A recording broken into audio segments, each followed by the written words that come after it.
السلام عليكم ورحمة الله تعالى وبركاته. أنا اسمي وليد ميسيلي، أول مدرب عربي جزائري في مجال التنويم المغناطيسي. وكحلقة من حلقات اليوم سنتطرق إلى ما هو التنويم المغناطيسي ومفهوم التنويم المغناطيسي.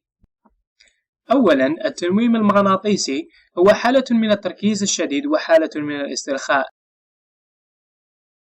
ثانيا، التنويم المغناطيسي ليس بالسحر أو بالشعوذة. كما قلت، التنويم المغناطيسي هو ليس بالشعوذة أو السحر. التنويم المغناطيسي هو علم من العلوم كباقي العلوم، كعلم الرياضيات، كعلم الفن، كعلم الطب أو علم النفس. ثالثا، التنويم المغناطيسي هو حالة طبيعية وليست بالحالة الغير طبيعية. في هذه الحالة يكون العقل في حالة تقبل للإيحاءات والاقتراحات. فمثال دخول الإنسان في حالة النوم ما قبل النوم هي تعتبر حالة من حالات التنويم.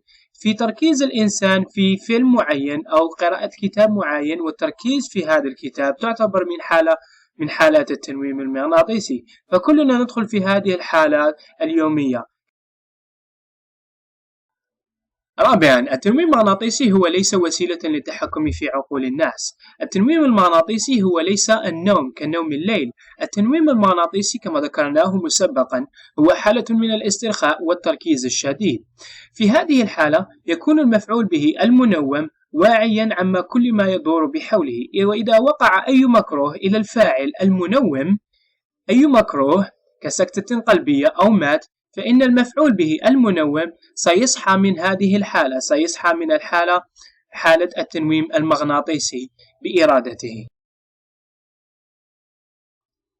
خامسا وأخيرا، من فوائد التنويم المغناطيسي الإقلاع عن التدخين، تعزيز القدرات الرياضية، تخفيض الوزن، زيادة وتطوير الذاكرة والتذاكر، تحسين المواهب، تخلص من القلق والخوف، أي مكان، أي خوف من البحر، خوف من الطائرة، خوف من ركوب الباخرة أو ما شابه ذلك.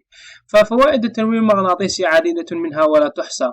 والتغيير هو تغيير إيجابي وفعال وفي ظرف زمني قصير.